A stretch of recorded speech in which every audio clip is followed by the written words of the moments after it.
ou não aceita ou usa de uma maneira mais criteriosa, mas no sentido de que o computador não vai resolver tudo. Não resolve tudo. O importante é a sagacidade do...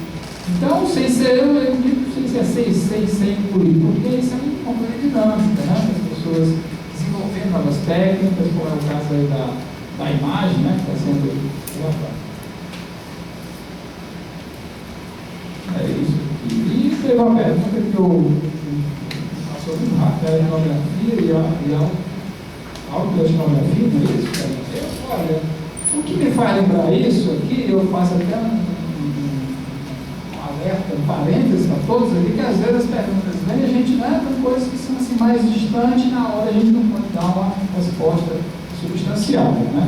O que me faz ver aqui sobre etnografia e autoetnografia é que muitas vezes a gente está com o pensador na condição de senhor da verdade, dono, que vai fazer etnografia e não faz uma coisa importante, que é a reflexividade, né?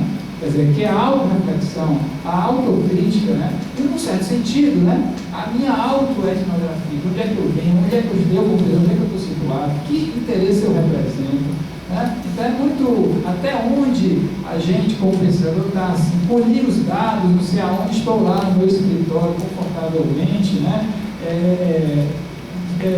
Curtindo um certo gozo, porque isso é fato, ou é gozo no sentido de prazer, ou é gozo como chama, do sofrimento para fazer a tese, a monografia, não sei o quê.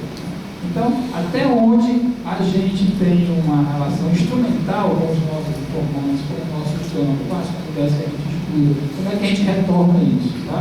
Então, essa pergunta me faz lembrar no momento, né, a importância da reflexividade. Como é que a gente, em que situações? Então, como é que essa reflexividade é garantida pelo trabalho em coautoria como orientador, muito importante. A banca de qualificação do mestrado que tem é importantíssimo. Eu acho que quando eu fiz mestrado não tinha esse negócio de banca de qualificação. Muito positivo. Eu tive no doutorado no UFC participando, tem casos que têm 2 qualificações, não é só uma. Então, tudo isso é favorecendo a autocrítica do pesquisador, a reflexividade. Então, eu acho que são elementos que eu gostaria de falar. Gente, eu peço desculpas porque eu tenho compromissos familiares agora, mas foi um prazer estar com vocês, eu gostei muito. E eu liguei fácil, tá obrigada por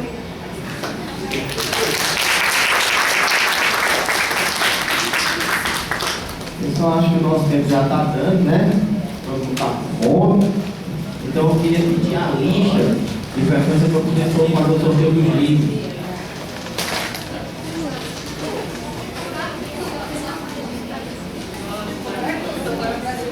Queria até perguntar para você. Pode mais um? Tá tempo não? Tá não? Se não der, não tem problema não.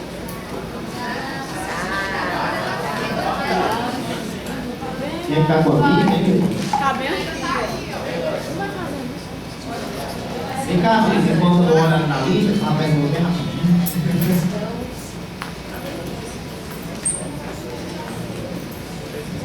Não, é porque o professor Gabriel falou um pouco da experiência dele, eu acho que isso é muito, eu gosto muito quando os professores relatam suas experiências pessoais, né? Eu queria saber, eu queria aproveitar e mandar uma rescate dele, mas o professor está dizendo, assim, o próprio Irapuã falou um pouquinho de cidade angústia, mas assim, qual foi a maior dificuldade que eles tiveram, né, durante a graduação, mestrado, doutorado, e como é que eles superaram, né?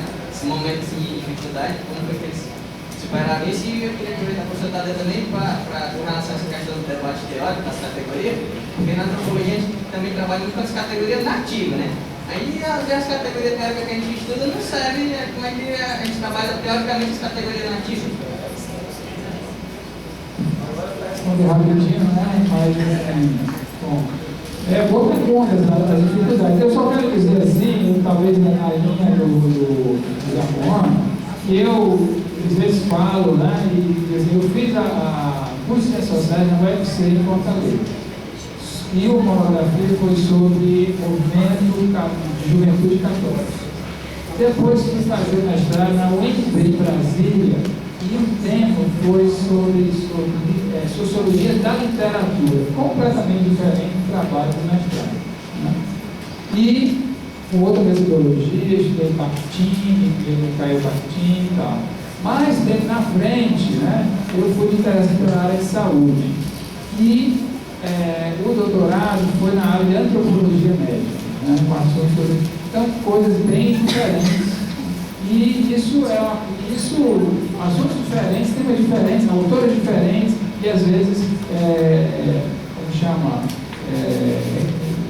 abordagens de campos diferentes. Né? Por exemplo, no caso da estudo da obra do Geraldo Freire, então eu li a obra dele inteira. O meu campo principal era a obra dele, todos os livros da obra de ficção.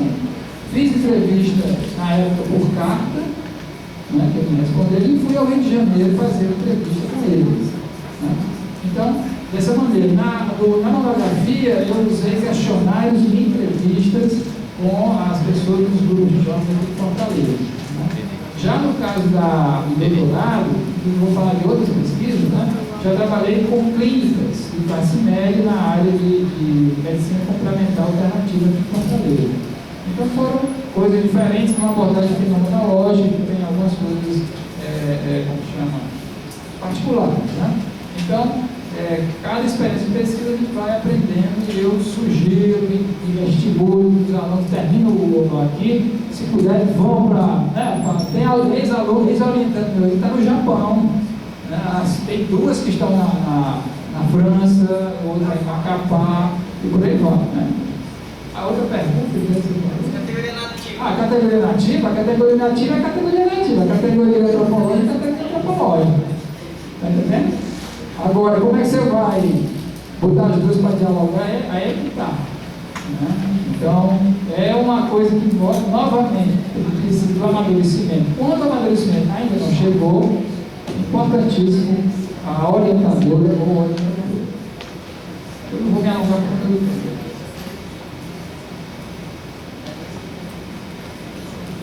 Fazer também rapidinho. Felipe, de fato, as dificuldades elas sempre aparecem, certo? E ela faz parte da pesquisa, né? Então a gente tem que fazer a pesquisa pensando nas dificuldades que vamos ter também, né? A partir dela. Agora eu acho que como sair, né? A pergunta que você disse, como eu resolver o problema dessas dificuldades? Para mim, particularmente, eu me preparei antes de ir para campo, tentando, até de certo ponto, antever as dificuldades que eu teria. E fiz depois um pré-campo, uma espécie de pré-teste, né? Onde você vai em campo, mas não é bem ainda a pesquisa efetiva. Você vai molhar os pés na água para ver qual é. Né? Porque, de fato, cada objeto, cada pesquisa que você vai realizar, ela vai trazer algum tipo de problemática. Seja a sua inserção, seja a maneira de você trabalhar com os informantes, seja às vezes sem inserir na comunidade. Bom, vai mudar muito. No meu caso específico, eu tinha problemas de duas naturezas. Primeiro, a própria inserção no campo. Eu fui, particularmente no meu doutorado, trabalhar com grupos que eram os grupos de roqueiros aqui em Fortaleza, que são grupos relativamente fechados, nas quais você só pode fazer parte se você aderir a uma determinada forma de pensar, a uma determinada forma de vestir, e isso impõe uma dificuldade para o próprio pesquisador que não partilha desses ciclos e precisa conhecê-los para poder estar ali próximo a eles.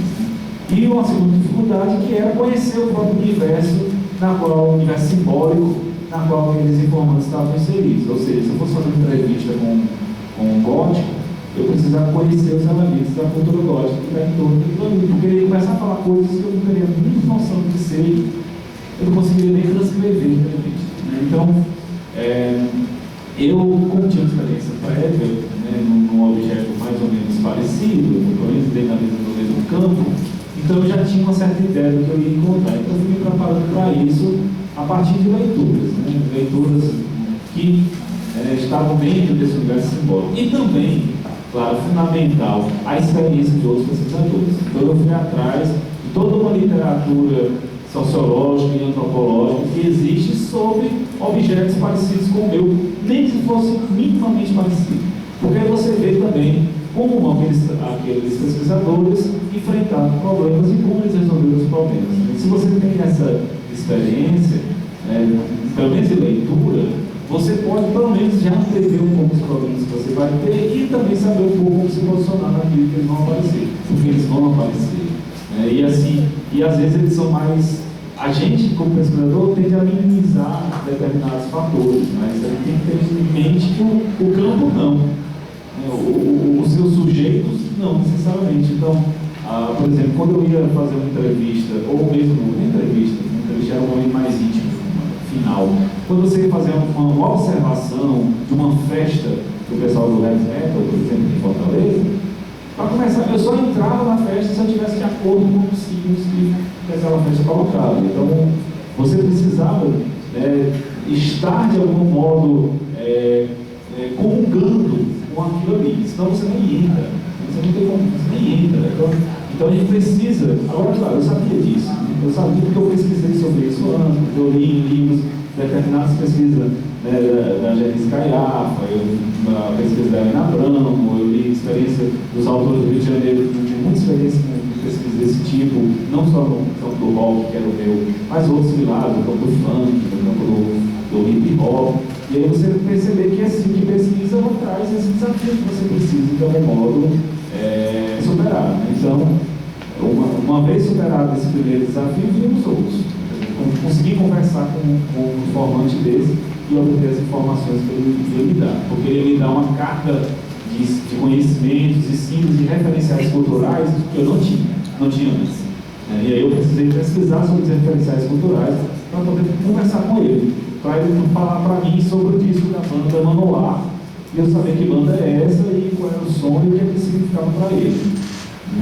Então, agora, por isso que é o preparo do pesquisador para ir a campo. O campo você não simplesmente vai, não é assim, você tem que ter um preparo, você precisa conhecer, trocando miúdos, estudar. Você pode poder também estudar, ler os textos teóricos, os textos metodológicos sobre isso, apurar o máximo de conhecimento que você puder, como para ter isso, ir atrás de outras coisas, dos jornais, das fotografias, das imagens, tudo isso é fonte, tudo isso é conhecimento que você pode usar ao seu favor para fazer a pesquisa.